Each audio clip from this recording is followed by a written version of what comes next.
radiant foci of God's love. I am Chamuel, enfolding you all in a pink flame of universal majesty.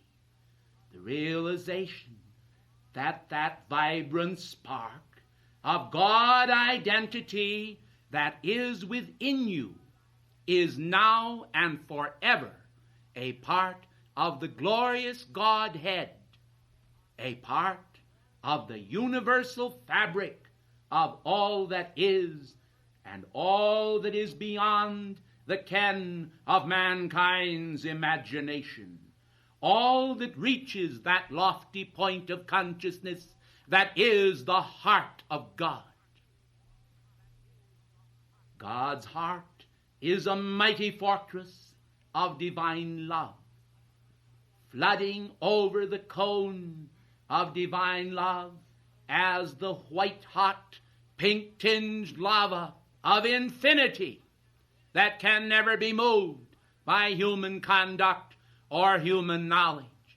Humanity, from time to time, are moved by the tide of their emotional consciousness, which seems to dominate their world for a moment, and they are unable, it seems, to stop the whirl of that consciousness and of that emotional activity in all of its human viciousness.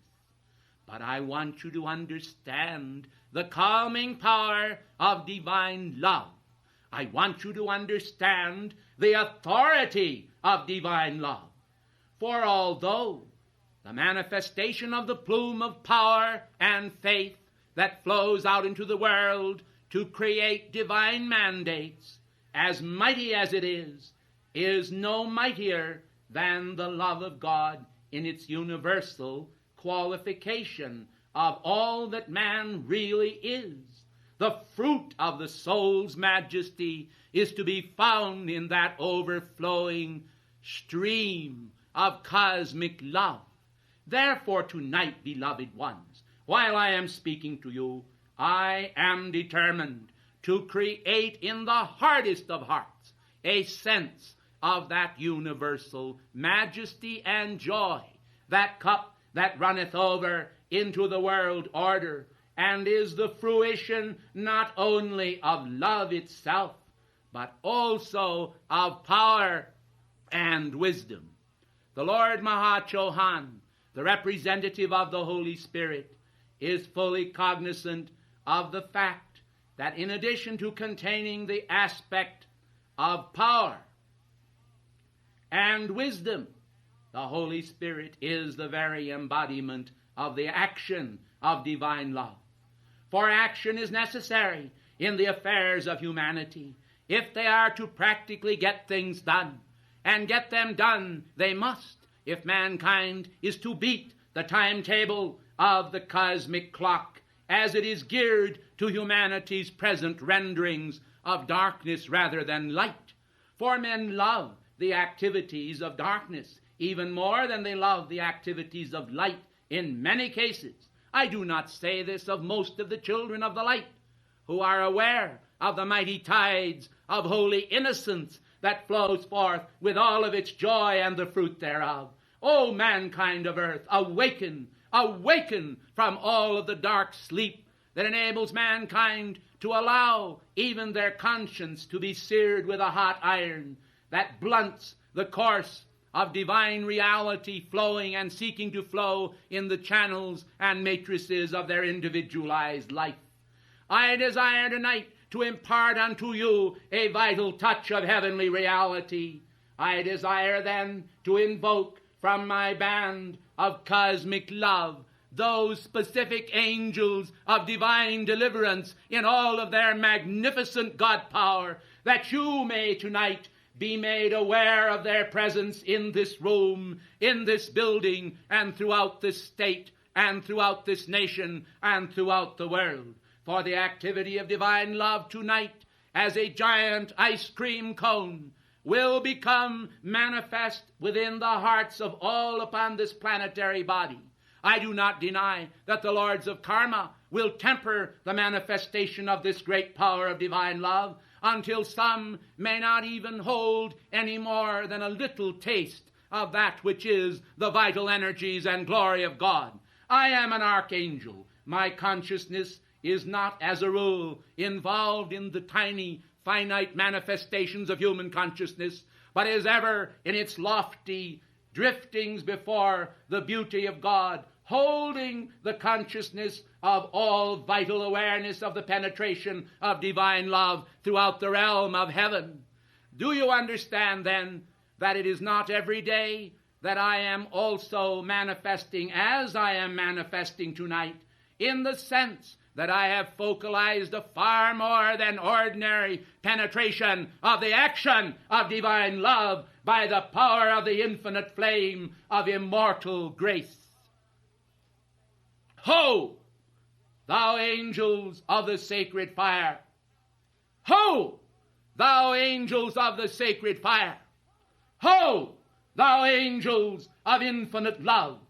Descend now, and let mankind feel the immortal spirals of universal descent, the descent of the love by which the worlds were framed, the earth standing in and out of the water element, the power of love that originally awakened and quickened each imaged form into that vital God manifestation that is the soul of universal love.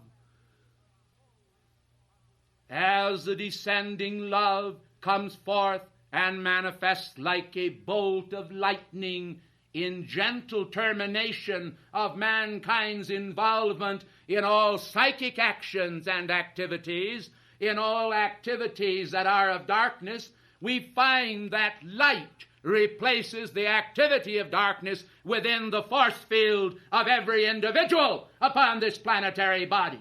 And by the vital penetration of that love, there ensues a sudden peace and joy such as man has not known before. By this magnificent penetration of mankind's force field of thought and feeling, the word of the living Christ, by the peace-commanding presence of immortality, speaks and thunders. Peace, be still, and know that I am God. Every archangel bows the knee. Every angel bows the knee. And every tongue confesses that Christ is Lord, to the glory of God the Father. For the Spirit is reality. And the Spirit ever brings awareness to mankind, whereby through the power of that awareness, individually embodied souls are able to cast off the dark garments of human carnality and consciousness and enter into that blazing awareness of the life that beats their heart. The life that beats their heart is the life of God.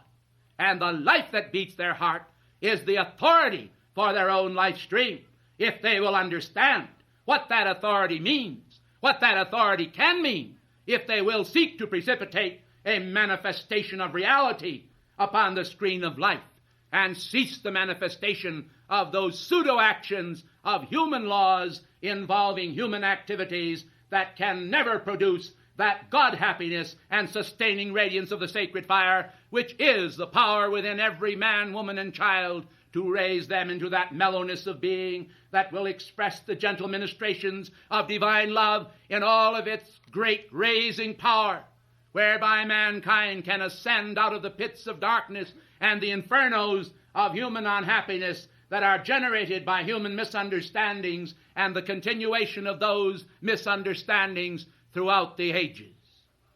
O mankind, will you see and perceive the power of divine love as the activity of God?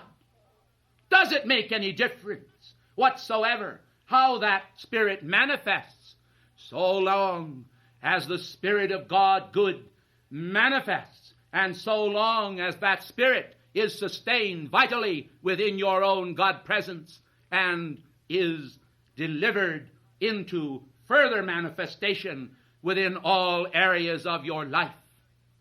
O beloved ones, the generating power of the sacred fire is captured within the mind of the Holy Spirit, within the mind of Christ, within the mind of those men who have the mind of Christ. The divine consciousness that pours forth the divine radiance does so by an activity of cosmic law. This is not a manifestation of human consciousness, but a manifestation of universal consciousness that spake of old unto mankind by his prophets, and is the power of the world, mother in cosmic action through the sacred fire, producing those matrices of thought and feeling that will affinitize all mankind, both male and female, both bond and free, in the spirit of God good, whereby mankind can at last surrender unto their own mighty God presence the fullness of all that they know of as selfhood. When mankind surrender themselves to the power of divine love, there is no activity of loss, but only a magnificent activity of cosmic gain, whereby the soul is able to ascend into the heart of the flame, there bestowing on all mankind the fruit of life. To all be kind arouses in the hearts of men the stream of light that pours out then and fills the world with universal light and loveliness that beams through starry night of angel beings e'er so bright that fill the mind with God delight. O beloved mankind, the fruit of cosmic law is within the power of divine love. Do you recall how Paul, the apostle born out of season, came forth with the admonishment saying that love abideth forever? Forever means through all ranges of manifestation. It means in the now of manifestation as well as in the then of manifestation. It means in the future realm of manifestation, and it means so long as the world shall stand.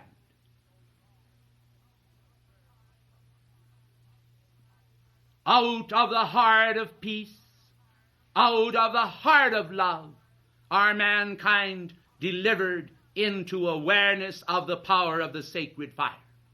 Individuals sometimes feel that their own spirit is choosing what is the will of God, whereas in reality the Spirit of God, like a pillar of fire beaming through the night of human consciousness, or a cloud of witness by day, carries mankind even today to the promised land where the beauty and perfection and reality of God is manifest unto all. Do you understand the perfection of the law, whereby the universal consciousness is able to encompass around about all mankind and flood upon them that light which will make them no longer blind, but men and women who see and see clearly the resolution of cosmic intent?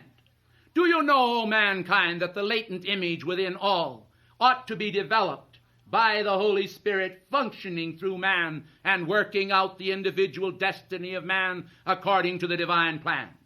What is it then in mankind that frustrates the manifestation of this image of perfection, save mankind's sense of limitation and false sense of condemnation, whereby individuals, by reason of the fact that they are aware of having failed at some time or other, seem to sustain the momentum of their own self-condemnation, which is so easily activated by others or by the projection of thoughts from the dark realms. Mankind do not understand the activity of the sinister force. The sinister force is fighting for its life upon this planet, for it has already lost its life by reason of the fact that it has actually sought to disobey the law of life, the law of God, descending to the human level. The sinister force then seeks to vampirize mankind and to draw from him and to siphon off from him those vital energies which are the consecrated energies of the Holy Eucharist. Mankind should understand this law of that which seeks to blind them to the fact that by criticism, condemnation, and judgment, mankind actually defraud themselves of the power of universal love. Through the loftiness of divine love, they are able to kindle and rekindle the beauty and perfection of God without limit in both the finite and infinite realm. For mankind should understand this law, I go unto my Father to prepare a place for you, that where I am, ye may be also.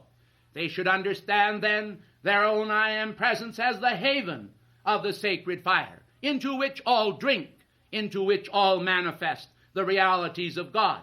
For the individual connection of each life stream with their own beloved I am presence is the manifestation of that point of contact whereby they are all able to receive the self-same manifestation of the one Spirit.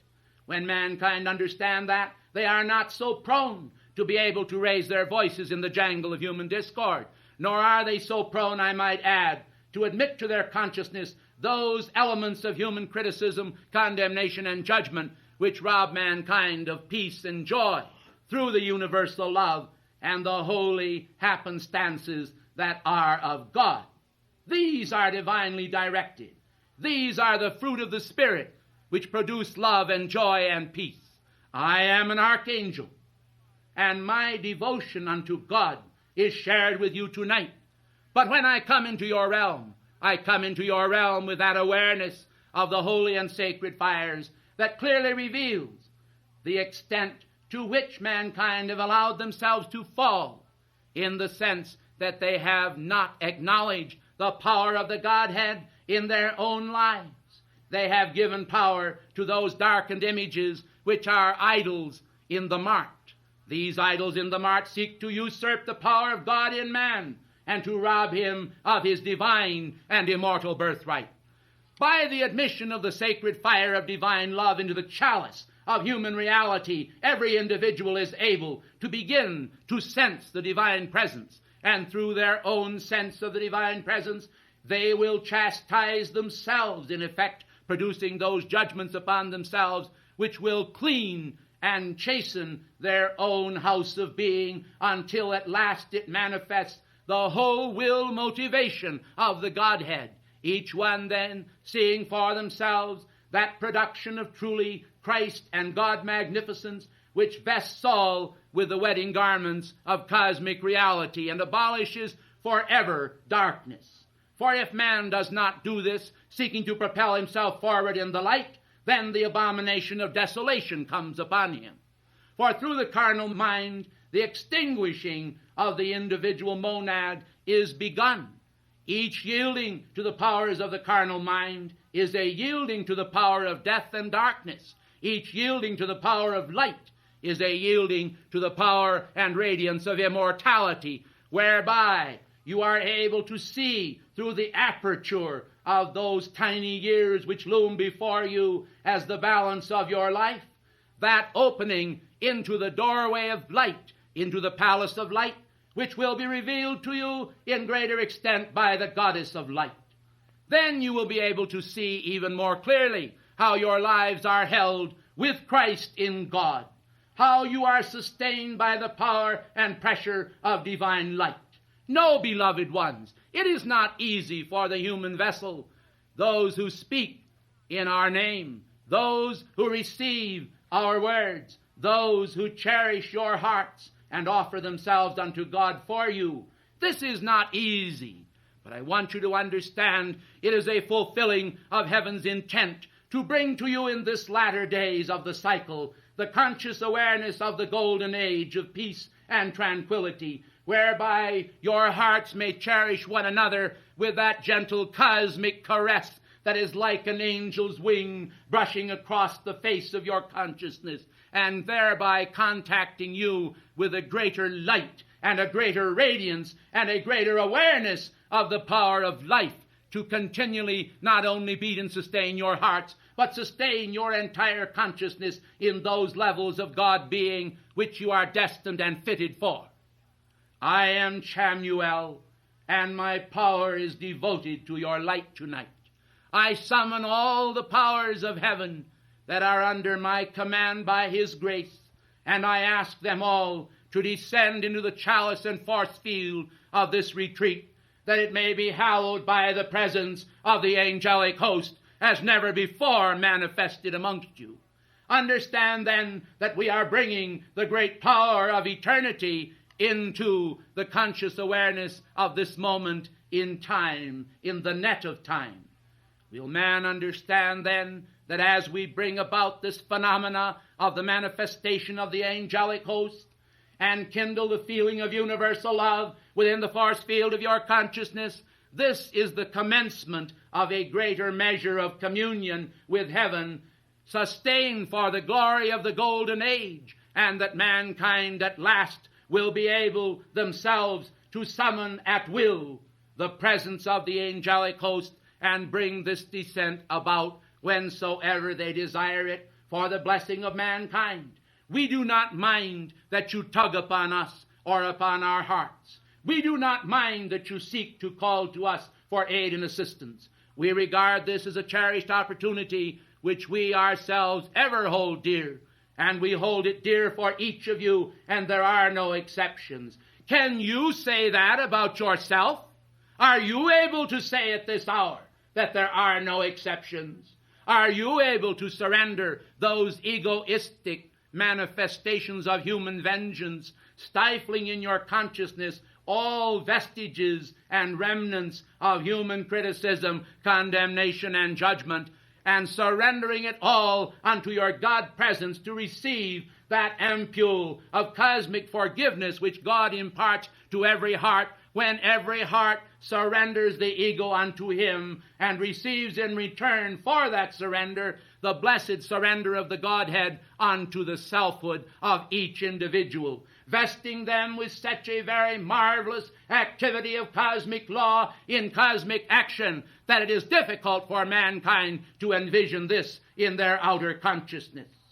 I say unto you all then, arise in the name of God and recognize the power of light. Stand up for the light, and the light will stand up for you. Understand that love requires mankind's attention, for without your attention upon divine love, it cannot flow. The sustaining momentum of your life is the sustaining momentum of your soul. It is that which the great law requires, whereby mankind will be vested with the ever-flowing light of God, never ceasing, the divine Tao, the flow of holy consciousness descending into the chalice of each life. We ask then that the angelic hosts that have descended shall create for you in geometric form within the domain of your consciousness a vital awareness of those infinitudes which are involved in the conscious creation of immortal life all around you. Do you understand what this means? Do you understand this consecration? Do you understand how that as the altar of your individualized hearts holds the flame of God and holds itself in divine readiness to receive the consecrated energies of the sacred fire, you will become a focus of God wherever you walk.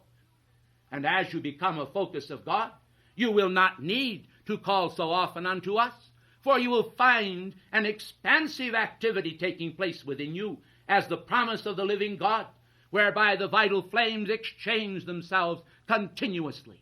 And from your heart to the very heart of God, to your own beloved God presence, you will find an intensified flow the very moment that you desire it. And by that flow, you will see the opportunities of life in the streets of life, whereby you can extend unto mankind a greater sense of reality, changing their consciousness and melting with the fervent heat of divine desire all those carnal elements within your own life and the lives of all mankind.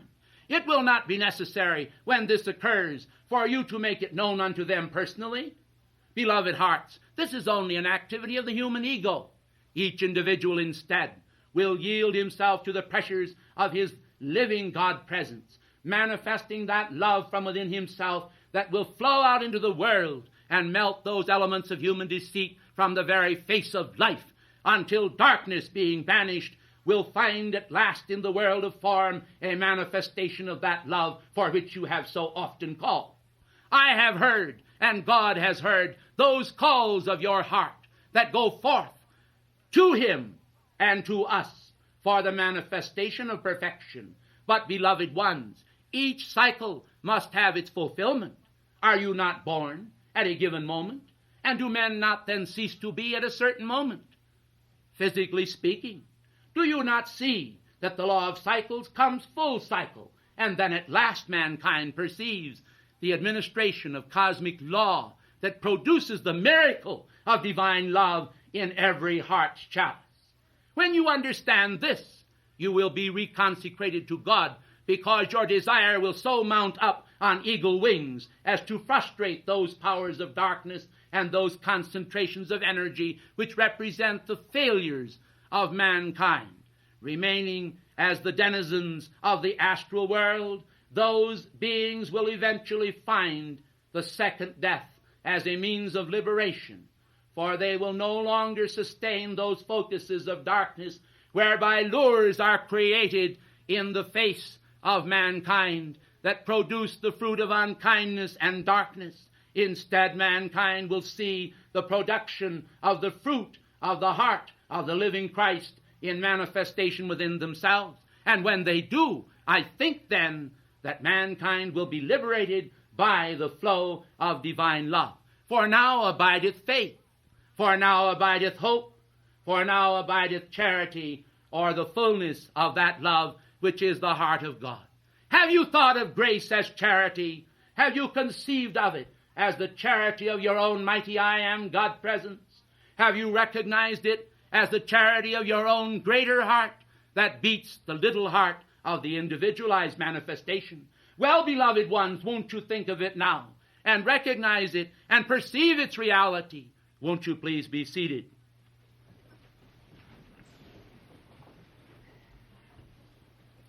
The consecration of the sacred fire that manifests within you is the presence of God. Therefore, he that is in you is greater than he that is in the world. The overcoming power of victory may always be invoked against those dark spirits that seek to penetrate the mind of mankind. Thus he can find deliverance from them and entree into the very vital kingdom of God, the kingdom of heaven, the kingdom of reality, that each man may find the sacred fulfillment in his own life and world of that foreverness quality that is the immortality of God, the stream of cosmic energy that descends from the heart of the divine presence of life, the stream of divine energy that flows out into the world, that reconsecrates those whose flame has begun to flicker, that also penetrates the darkest facades of man's mind with that reality that is caught in the net of universal love. O love that will not let man go, bestow on all the fruit of life. The flame that beams throughout the night is that which ends each human strife. The glow from sacred fires above creates in all the power to love. And when man does, he will be free to reach the realms of life above. I am Chamuel, Archangel of the sacred fire. I bestow on you now the flame of my God mantle. I exorcise out of you now, in the name of Jesus Christ, every spirit that is not of the light. I demand the constant power of love in your life, and I bless the world with that concentration of universal love that flows through me now. Out into the world is love flowing brightly. Out into the world is love flowing nightly. For 14 days from this day, I shall cause to be released over the world the penetrating spirit of love in the self-same activity as this day is done. I, Chamuel, have spoken.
Gracious ladies and gentlemen,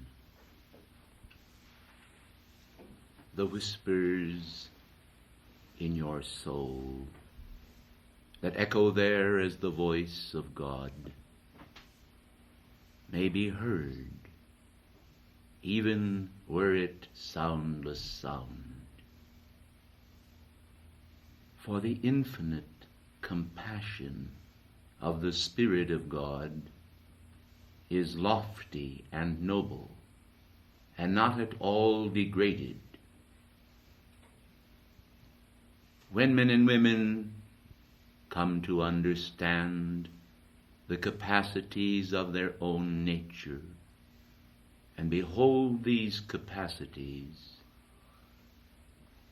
as the nature of God, the world will behold for the first time a manifestation of great tranquility, great wisdom, great exercise of the cosmic imagination that scales the stars of the heavens and echoes in the whisper chamber of the soul with the voice of God that spake in the original Garden of Eden, the communion of infinite ecstasy that produces a new miracle esteem in the consciousness of all for the lofty presence of God that is within. Unless God be honored thusly, it is impossible to know the intent of the great white brotherhood,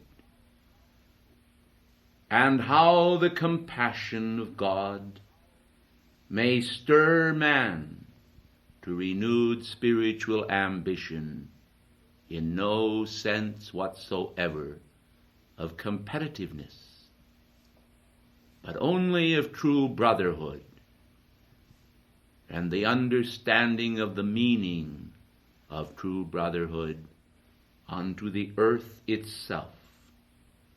For the chambers of the heart of the earth contain many secret focuses of light, which, were they to be placed within the availability of man's outreach, would be so very easily desecrated by the profane.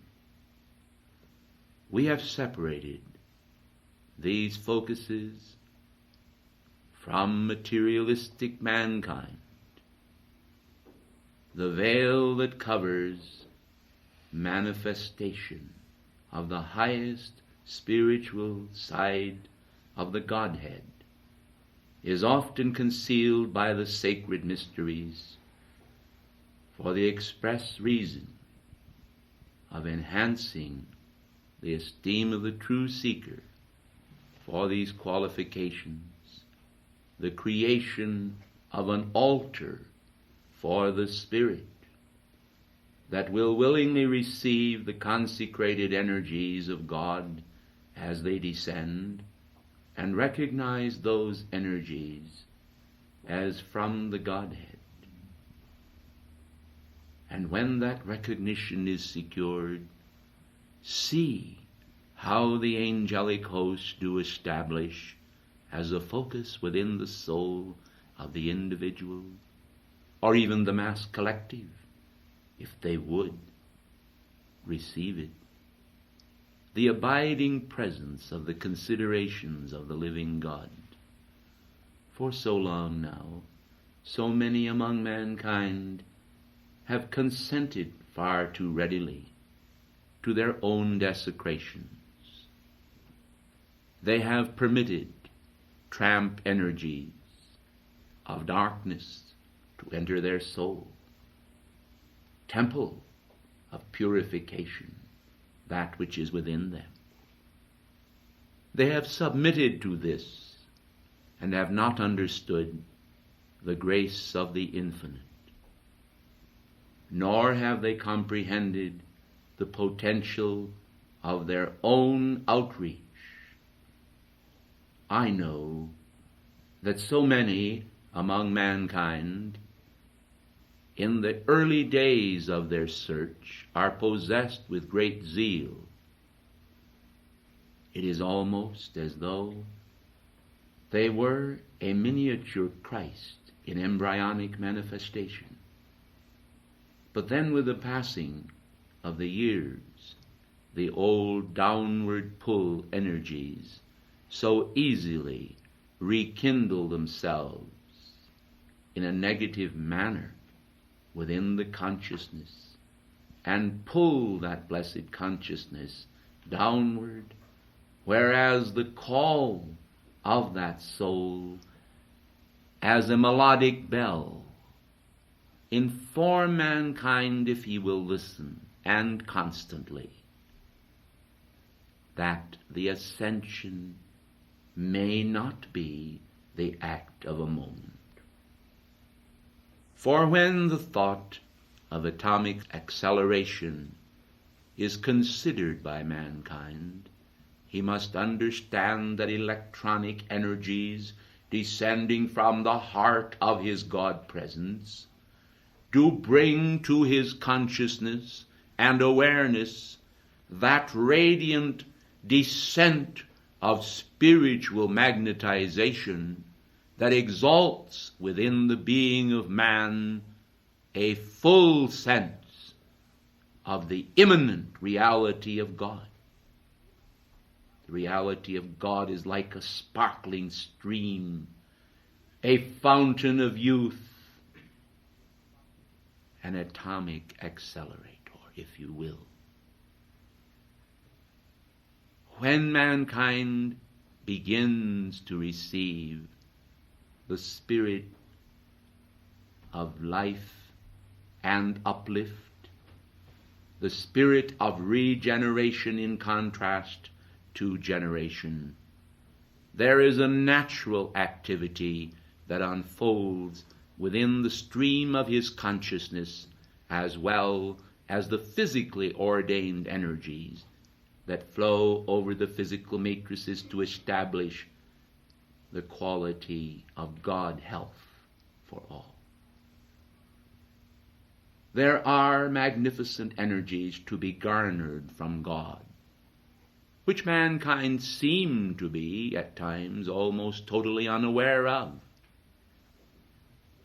And when these energies are considered from the standpoint of a reality rather than the figment of someone's imagination, there transpires and occurs this aforementioned regeneration from the heart of God to the heart of man.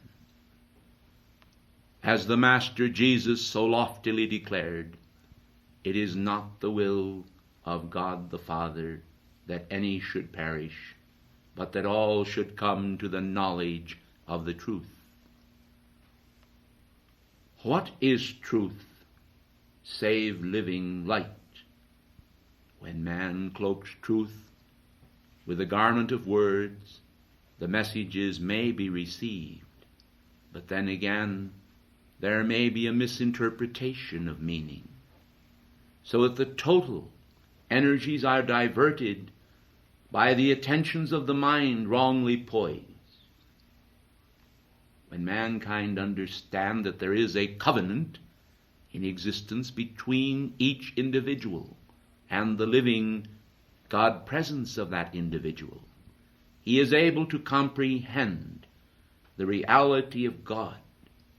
For although myriad soul manifestations occur, not only in the billion number, but also in all the inhabited systems of the worlds, of the cosmos, man is able to see that the true manifestation of God is to create.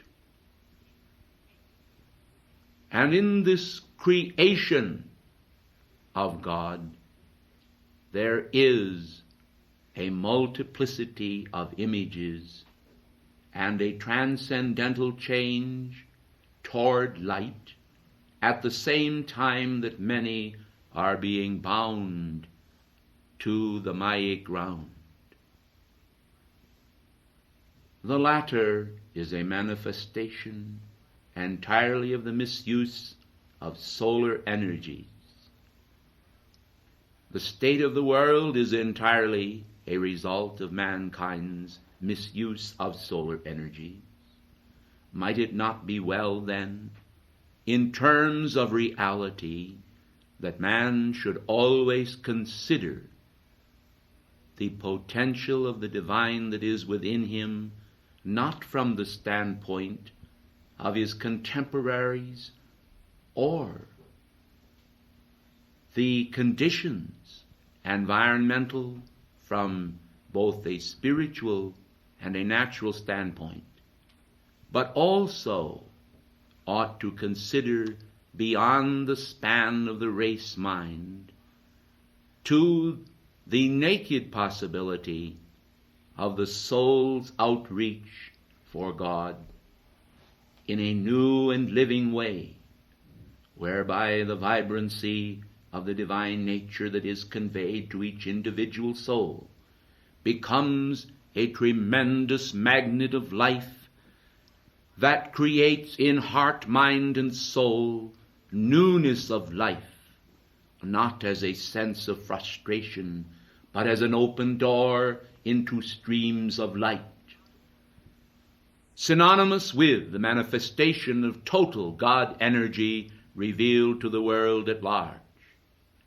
The words, "Ye are a city that is set on a hill, that cannot be hid," convey the magnificence of the revelation of God to the soul silently given. When the revelation is silently given, it does not mean that light does not shine.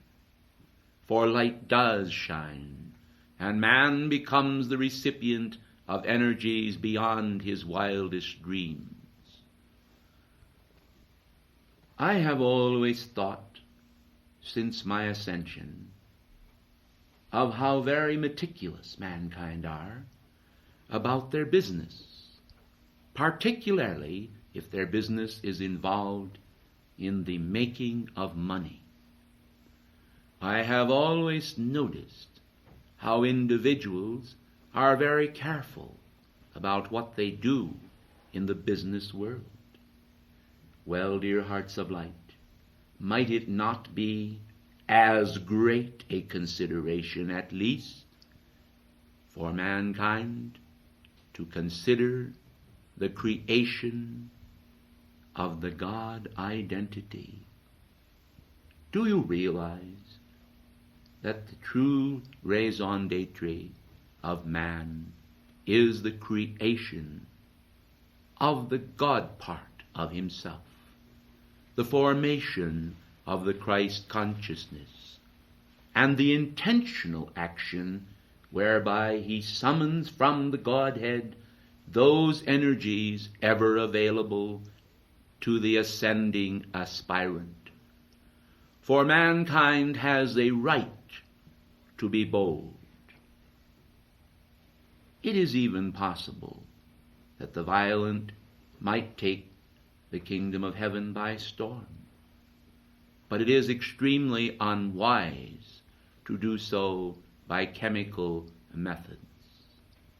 For when they do, there is a tearing of the chakras and of the delicate energies of the unfolding flower of selfhood.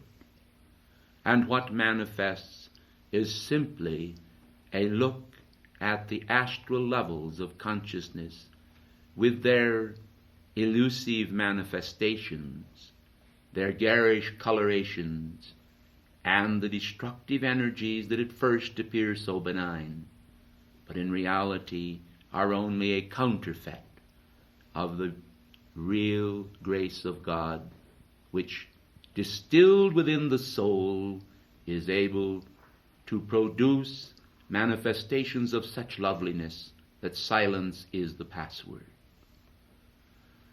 If you will stop now then to realize that the approach to God ought to be a regular, intentional focalization of vital God energies, you will perceive the role of you, the individual, in fulfilling your contract with deity and finding that which you seek.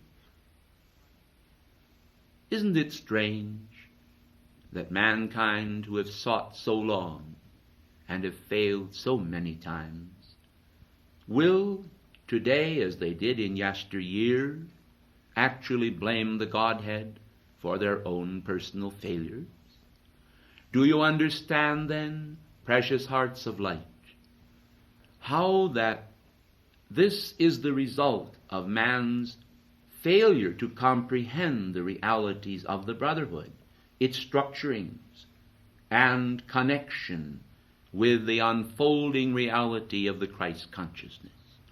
In reality, all men were intentionally ordained by God to receive the grace native to his soul, native to his very being and presence upon the planetary body. Do you think for one moment that mankind are here simply by whimsy, simply by chance? Do you not understand that you, the physical you, and the mental consciousness and awareness that you have as the grace of God, the control of your thoughts and your feelings, are a precious manifestation focalized in your brain, yes, beloved hearts of light, but holding connection through the vital realities of God, ordained in the four lower bodies and the higher bodies of man, as individualized points of light, over which can flow those contracting energies that are the nature of the Godhead conveyed to man, embodied upon this planet. Do you see how chaos vanishes when man perceives the nature of the universe from this standpoint? Do you see how correct awareness can bring to man a greater sense of contact with God as the most vital contact he can ever establish, a contact that truly is a contract, although some do not see it that way. In reality, when the contact is made and the contract is established, it enables him to understand the nature of his purpose and thus see clearly that fulfillment can come about by his devotion to that purpose. That which seems utterly fanatical to the world is not fanatical at all to those who are today in the radiance in which I dwell. The radiance in which I dwell is the radiance to which you shall come. It is the fulfillment of the heavenly contract with man. For this is established and is so beautiful and so lovely in all of its ramifications that as it begins to expand within you like a tiny seed, it will unfold until there is revealed the fullness of all the magnificent radiation and intent of God. You are not intended to perish. You were created to endure throughout the ages and beyond into the immortal realm where all things are expanded with their lovely contents. I recognize the request of a certain individual who has asked me mentally concerning the control of thoughts and feelings. I want to tell you, first of all, that the control of thoughts and feelings is quite natural. It is unnatural for mankind to be a victim of the energies of others, the protection of your tube of light, and the protection of your faith, the motivations of your will, and the consecrations of the energies of your heart will, if you persist, ultimately in your life weave a protective net of cosmic energy around the force field of selfhood. And then you will find that you are no longer troubled by the thoughts of darkness that are projected against you. It is needful that you understand that the perfection of God, when it enters the stream of the world's consciousness, becomes first of all a target to be seized. For the powers of darkness still remaining in the world and fed daily by millions of life streams continually create human inharmony. Human inharmony then contacts the putrid stream of vile thoughts that are anchored in the planet through planetary and personal momentums.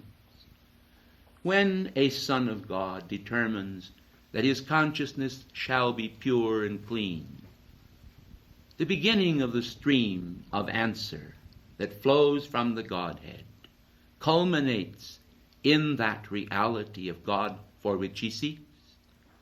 But if he allows the strands of discouragement interwoven in the warp and woof of life at this moment to enter once again into the stream of his consciousness,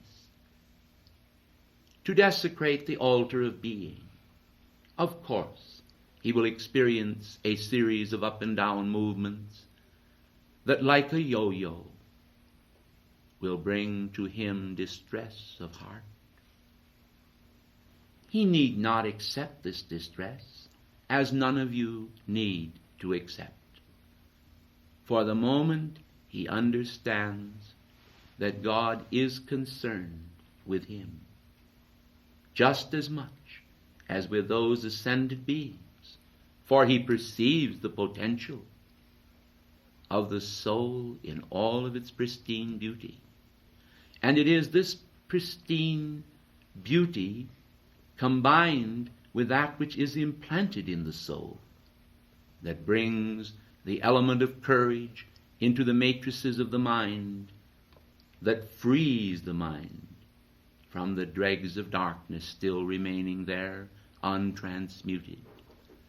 While we may say then, beware of the action and the actions of untransmuted substance, we also recognize that these trials are in most cases the results of the individual's own karmic record.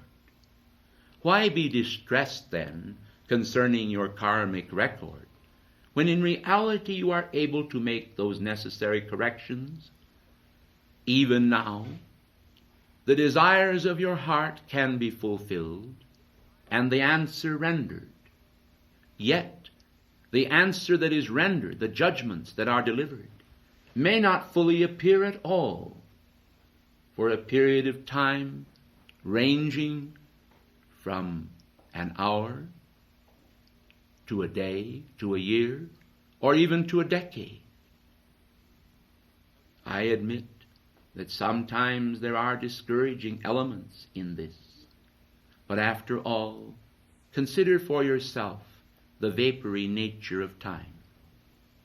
It seems only yesterday that I first made my contact with Saint Germain, that I first established in myself a recognizable focus of the Brotherhood, that I first began to realize things that were so contradictory and so revolutionary when placed in a relative sense against the world stream of thought, that there were times in my own search that I wondered about the reality of life at all. Many times in my early stage of spiritual unfoldment, I pondered as to whether I was possessed with madness. Yet chaos was supplanted by perfection of mind and being, and the gentle energies of the soul gradually moved me to conscious awareness of the sealing power and action of the Brotherhood. By and by, there returned to me a sense of selfhood that I suddenly realized I must also surrender. And when this awareness came to me, likewise, I perceived that there was no surrender without an attendant manifestation of divine nobility and the unfolding of the soul as a vehicle of the expression of God. Thus, in exchange for all of the energies of myself, the human psyche, there came instead the divine reality, which eventually possessed my whole being until there remained scarcely any of the human manifestation. It was not long after that, and time passed so rapidly, that I was taken to the cave of symbols, that the realities of God were fulfilled in the manifestation of my life and my ascension in the light. I have never regretted the movement of my activities from ranching and moving as a businessman in the Colorado and Rocky Mountain communities to the transfer unto heaven in the sense of oneness with the Brotherhood, the ability to move in consciousness all over the world and all over the universe, the ability to consecrate my own energies to God until at last I was able to reach and contact the various magnificent masters of the Brotherhood who had gone on before. I tell you, there is nothing to fear, but only a sense of waiting for the manifestation, and while you wait, seeing to it that you perform those acts of purification and recognition of God that are required of the soul as the soul rises in the great transformation of the entire being of man. Of course, there is much that awaits man in the realm of experience, and experience too can become a glittering distraction to man, wherein, by reason of his involvement in the matrices of change, he fails to see the goal, what you might call the pot at the end of the rainbow, simply because of the vicious concentration of those energies which are even now being changed. Do not then allow your mind to be tricked by concentrating upon human personalities, by worrying because certain individuals do not behave as you think they should. After all, you are not to judge the souls of others in commemoration of the law of God revealed by the Christ. Judge not, lest ye be judged. Mankind failed to apprehend the law as the law gradually is repeated, going round the triangle of manifestation. Sometimes they become bored by the manifestations of cosmic law. And this, beloved hearts of light, is simply the result of trifling with the spirit of man by the dark powers that are positioned still in life and await the opportunity to destruct the aspirant from the path. And why do they do this? Beloved ones, they failed. They did not make the grade, and they don't want you to either. If they can succeed in misdirecting you from the path, of causing you to focus upon someone else's actions which you may not even know, which may be only pure speculation, you can very easily find yourself in a position of great terror ultimately. For the carnal mind has a way of accumulating experiences of human terror, which are completely destructive and contradictory. The gentle ministrations of the consciousness of the Christ are the fulfilling roles for all of you. We do not perceive, then, a role for one that differs from the role for another. Men have pondered the thoughts of their various identities in connection with the Godhead, without understanding the meaning of just what is the destiny of all.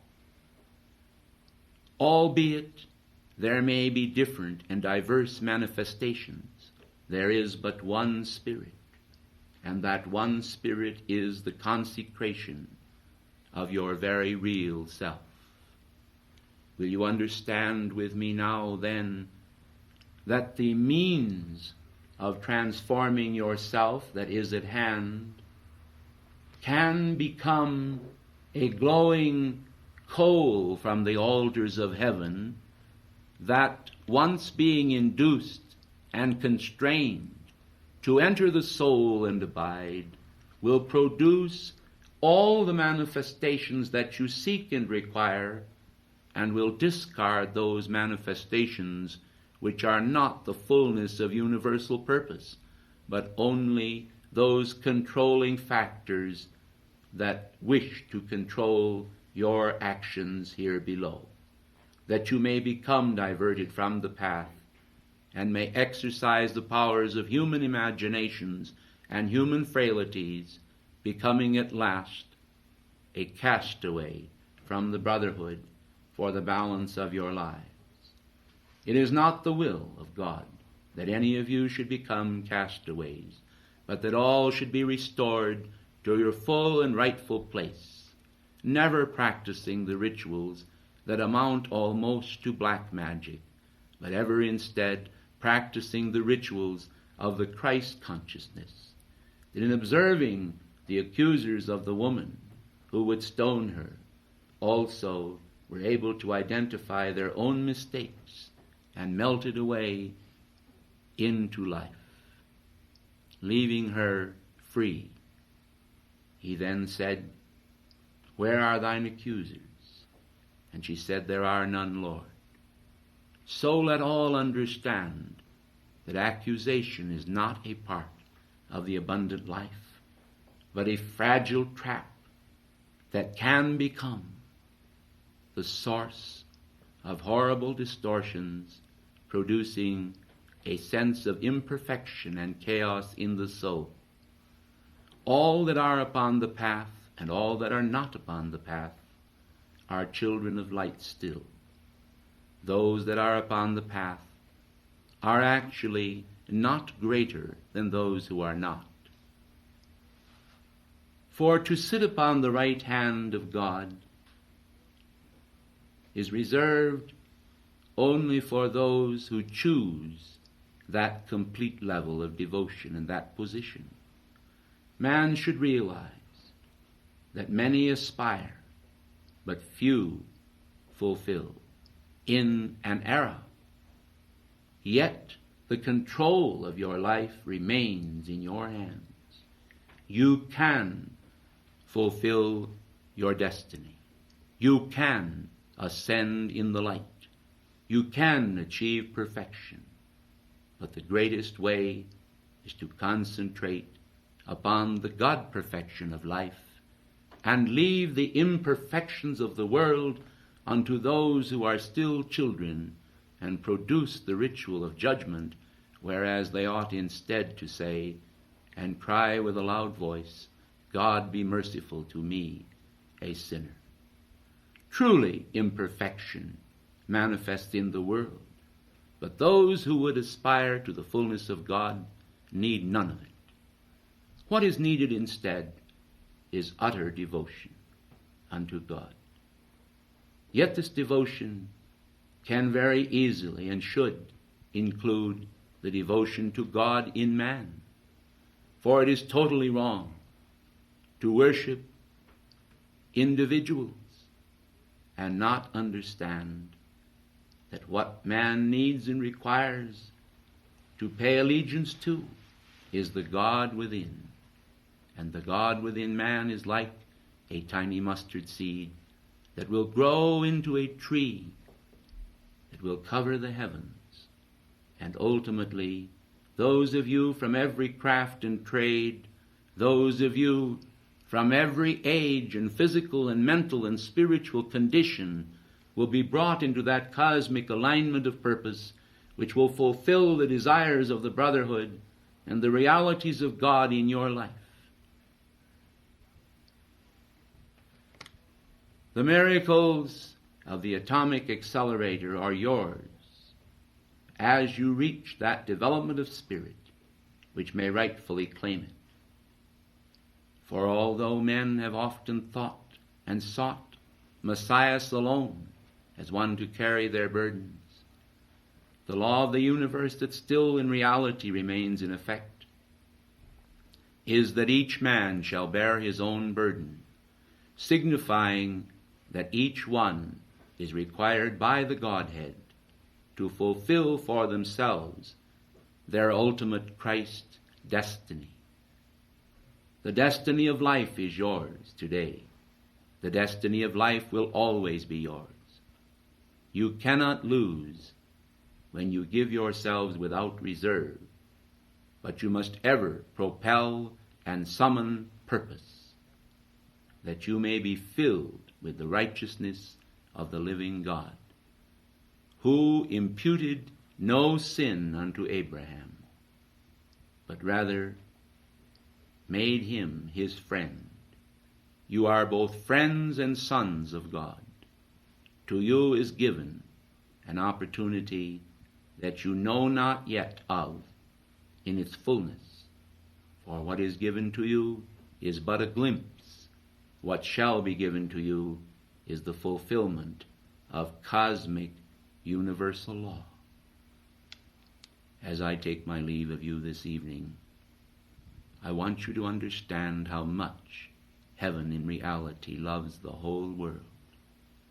For love is dispersed abroad over the currents of the earth, and through the mighty manifestation of the I Am Presence, all men may find the fullness of the universal Guru, the universal teacher, the magnificent reality of God, whose flame is the flame of life, both now and forever. Unto that destiny I commend you.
Gracious ladies and gentlemen, when long ago the waters covered the earth and the beauty and perfection of God through the evolutionary process began to expand, to vivify, and to create to the vision of man as well as unto God the greatness of the outer manifestation, life was not then also without an inner manifestation of devotion and the formation of the universal Christ within the heart of man.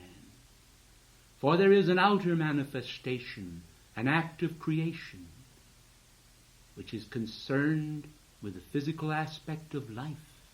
And there is also a magnificent inner repository of God good, so filling mankind, flooding mind and heart with those concepts that are benign, that if one will strive to attune with that aspect of his being and not regard the manifestation of selfhood as entirely connected with the physical body, he will find that he is able to externalize a greater portion of the universal aspects of God, and his attendant attunement with that universal God. For the spirit of becoming one with God is essential to the manifestation of perfection in the lives of mankind. You have heard in the recent release of the book Climb the Highest Mountain of the synthetic image. Let it be known unto you then, one and all, that mankind, through their creation of that synthetic image, have established in their world a pseudo-manifestation of universality and of mankind. When they understand the creation of God as a volatile action of the very molten love of his heart, flowing out as a volcano of loveliness into his consciousness and domain, mankind will conceive of the omnipresence of God as touching his life and consuming the dross in that life, little by little, until none remains any more at all. And through the power of transmutation's flame, life is lifted up from a moth or a leaf that is drying or flitting unto that which understands the vibrancy of life and the qualities that direct the life of mankind into not only an intelligent manifestation of perfection, but one that is able to gauge the passions of the living God, of which they also are a part. Let men understand then, in the valor of their heart and the constancy of their being, that the fruition of perfection within their life is not a happenstance, but a manifestation of cosmic courage, which can be drawn forth and magnetized from the heart of God. Nothing happens by chance, beloved ones, for all is a manifestation of some law, either the law by which a man is able to cast himself down as a moth unto the ground, or raise himself up and soar as on eagle wings into the consciousness of God and the throne of cosmic peace. I am called Saint Germain, and I bear to you this day contact with my own living flame. All that I am, all that I hope to be, all that you are, when you say, with God delight the name of God, I am, is fulfilled in your consciousness as you offer yourself point by point unto the perfection of God. For although this perfection did manifest with the first day of creation, I can assure you by all that is holy and pure, that mankind's contact with perfection is contact with God through the ritual of the days, and therefore sufficient unto the day is the evil thereof, and sufficient unto the day is the righteousness of each man as he apprehends little by little the magnificent Eucharist of the sacred Word coming through the ritual of the days. You are changed, as Paul said, from glory unto glory, even as by the Spirit of the Lord. But I want you to pause and consider this day the many people throughout the planetary body, those who have a beating heart just as you have, who are ignorant and held in the very bond of ignorance by reason of mankind's stultification in dogma and dogmatism, in strange rituals which do not seem strange to people because they have become familiar. I want all to understand then that whereas man is prone today, whene'er he hears of the great rituals of the Brotherhood, to in some way or other have doubts, confusions of mind, and chaos of being, he cannot seem to recognize that the very things with which he identifies today are those things which are common to him by reason of familiarity and the association with them. Let men then raise their heads in triumph toward the skies, for there no longer nor never was a need for mankind to be cast down in the gall of bitterness. When the ritual of the Lamb's blood is understood correctly, mankind perceives that God does not thrust either his beloved Son or anyone into a volcano or into a situation where they become a sacrificial lamb. For each man shall bear his own burden, and each man shall be raised unto the perfection of his Christ self, even as Christ Jesus made known unto mankind long ago in those sacred mysteries which were often not spoken in public, but were spoken privately to his disciples, and have never been recorded anywhere save in the rituals of Akasha. I am Saint Germain, and I come to you today because of your flame of devotion, because of the flame of the devotion of many hearts that are also devotions to the cause of freedom. For the world today is in turmoil as never before, and darkness covers the land. It is a thick darkness as in ancient Egypt, and it does not promote freedom among mankind.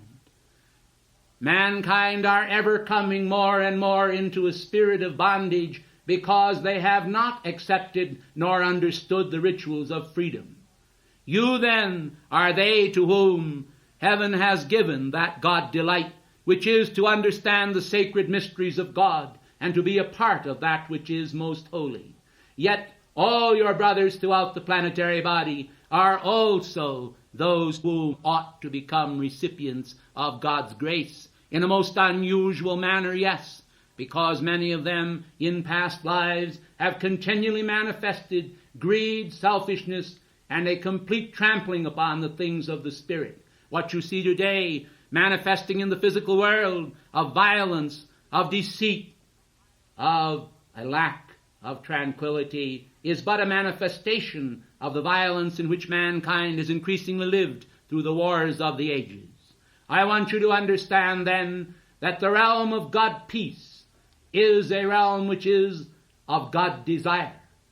The causes of the sacred fire have never been more sacred, for more and more does the history of the devotion of the martyrs, of the saints, of the chosen ones, manifest itself in the epoch of man's freedom that clearly speaks to each heart and reveals to all who will understand and accept it that heaven is behind the movement of mankind's freedom into that domain which is true Christ freedom, the freedom of the living soul, to exercise its prerogative and choices, and to encase itself no longer in human mold or deceit, but by the power of the transmuting flame, raise itself in God victory and a renewal of that hope which courses through the being of man, through the arteries of man, and through the veins of man, as the living lifeblood of the universal Christ. For all men upon the planetary body were made of one blood, to bear witness to the life force in its essence within them, which is spiritual. And mankind is indeed far more a spirit than he is a physical form manifesting upon the screen of life. I want you to understand that my heart this day is full of devotion for the love of God that you bear within yourself, the devotion and feeling which you have toward all mankind, and the understanding that simply because something was not understood by you yesterday can indeed be with you today and be as real and as genuine as anything else in life has ever been genuine. Will you understand with me today that there was a moment when you trembled upon the wings of birth and you knew not the physical form of life and life manifestation, friends or foes? Yet today mankind comes suddenly into those juxtapositions whereby they meet individuals upon the streets of life that they may not have seen before in their entire embodiment. Yet suddenly that person may become a vital friend or a vital enemy. But what a tragedy it is when mankind choose the prerogative of the latter. For wherever there is discord or inharmony, it immediately produces that dark fruit which is a poison within the world body, and eventually reacts upon the entire human race to produce those manifestations which are vile, to say the least. I want you to understand then that true love, that love which casts out all darkness, that love which establishes the banner of freedom over the world, over the fountain of mankind's hearts, that produces a pool of cosmic reserve energy which can rush in to quench those unfortunate human flames and conflagrations, must indeed be exercised by those who understand it. We do not expect that all shall always understand all of the sacred mysteries, nor do we anticipate that mankind will be able, suddenly, in a matter of a day, a month, or a year, to manifest complete understanding. After all, even from our level of ascension, we find at that level that there is a certain ongoingness, a triumph of universal mystery that stands behind the wings, so that each day, even at ascended levels, is a renewal of experience as the transcendency of God manifests itself from glory unto glory, even by His Spirit. Oh, I assure you, beloved ones, you need have no fear of death nor of dying. For I tell you that the greatest of fears are to be found in physical living, where mankind does not understand or apprehend the magnificence of the God estate, and therefore, because of his lack of understanding, produces those unwholesome situations from time to time that are most unfortunate in their manifestation. Do you see? I want you to understand then that the closer the world body politic comes into a state of consonance with the love of God, then shall the world know such magnificence of cosmic invention as will be a triumph not only to the physical body in the overcoming of physical illness, but also as a manifestation of perfection in every realm of invention, transportation, communication, health, and even the production of cosmic abundance and the sense of cosmic abundance, which will enable mankind to draw forth and magnetize from the Godhead those particular facets of triumph which are a mark of cosmic ascendancy, revealing clearly to all who see it that that man or that woman is moving forward day after day in a consciousness of God victory. I am Saint Germain. I recognize the problems now existing in the world, but I cannot recognize them as though they were a tangible reality that could never be mended. You will recall that there is on record the statement, God can mend thine every flaw. And when mankind thinks of the casting of the Liberty Bell, and of that great bell that hangs in Philadelphia, they will understand that God can indeed mend the flaws of their nation, whatever that nation may be. They will understand also that God can mend their individualized faults, whatever that manifestation may be.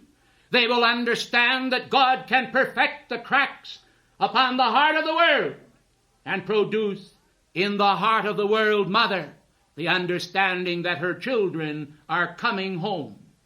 And with that advent, the coming home of God's children, the recognition of triumph in this latter-day age of mankind's heresy, we will see produced in the world the revelation of those sacred mysteries of the sacred fire that without question are pouring out upon mankind as never before, the sundering sword of devotion that may in many cases fulfill the words of the living Christ.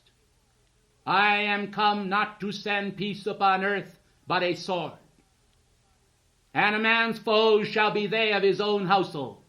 Let all understand then that in matters of spiritual reality, the unfoldment of God's consciousness is what is important. And therefore this is that which we stand behind and back with the full authority of our office. We want you to understand that freedom is more than a name. It is a game indeed that every man can play and every man can assist in. For when the earth is truly a free earth, it will be because it has enlisted the services of the many and not the few. Therefore I say, as I smite you upon the head each one with the sword of my authority and the ring of my consciousness and the power of Archangel Zadkiel, it is to remind you that although you have free will, I also have the same.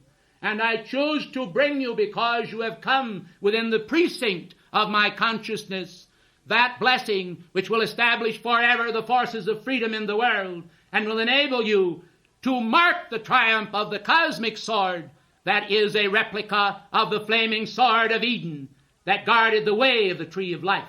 For the priesthood of Melchizedek is a reality, and the sacred fire is a reality, and you are a reality, not a figment of someone's imagination. As you stand then, conscious of the triumph of your God freedom that is resident within your souls, let it be in that firmness of mind that determines that none shall ever pass where you stand. For you stand for God and for God truth, and so long as you do, you may take the sword of my office in your hand and declare with full fervor, I am God-free. The earth is God-free, and all life is God-free, now and forever. I thank you.